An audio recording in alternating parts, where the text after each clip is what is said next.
Hey everybody, welcome back to Make It Work with me, Raul. And today I'm going to be showing you how to use this bag liner, usually used to stiffen up bags or purses, and make this into a crown, like this vinyl aqua crown right here, or this one here. So stick around, I'll make it work. So first I started off by testing 4 different products, and as you'll see, I started off with a contact cement with a piece of the cardboard stiffener and then 2 pieces of vinyl just sandwiched in between to see what will hold up better. The second glue I'm using is a typical craft glue that I found on Amazon. All the links will be down in the description below. And you see I used some clips to kind of hold that together to make sure that there was making contacts on all sides of that.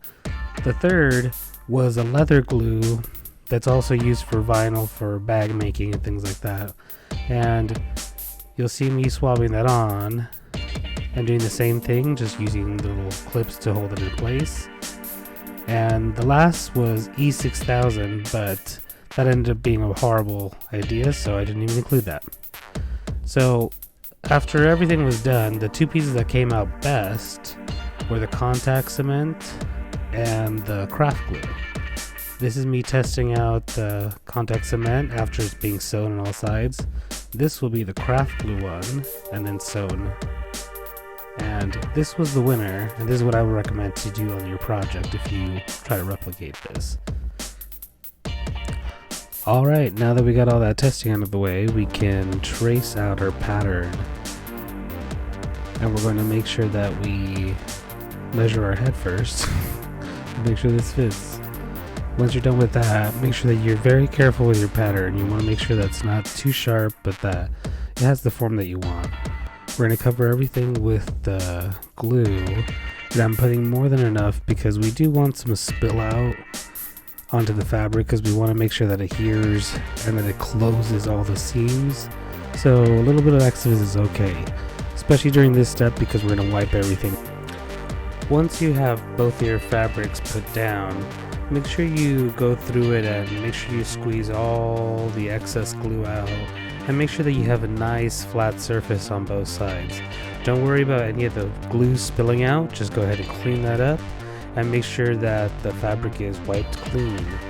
After that, I just used my little clips to make sure that it accentuated the form of the pattern, and that way when I took them off, it would leave a nice indent in the fabric so I can use it as a guide when sewing. So you'll take these clips off and you'll see what I did. I just ended up using a chalk pencil to outline the edges to make sure I knew exactly where to sew, just to give myself extra reassurance in case I messed up or followed the wrong line. This way you have an exact pattern for where you need to sew to make sure all these seams are nice and closed up. Make sure to take your time. You're doing a project, you're doing it for the love of it, so make sure that you take your time because you want to love your project. After that, I took this to the sewing machine and went ahead and sewed all these edges up to make sure my crown had a nice clean edge at the end of the day. So I was trying to do some magic, but that ended up working. So here's my crown once it's sewn, cut out, and it's pretty much ready to be finished. All I need to do is add some rivet snaps at the edges and clean up some details with an X-Acto length, and then we're all ready to go. And here's our final product. Here are the 2 snaps I ended up adding, and I just ended up matching 2 of the patterns at the end. And I think they turned out pretty well. And as you'll see my brother modeling the crown in the last picture, I think it turned out pretty well. If you liked what we did today, go ahead and subscribe, like, ring the bell icon to be alerted to new content, and follow us on our other social media. And don't forget, make it work.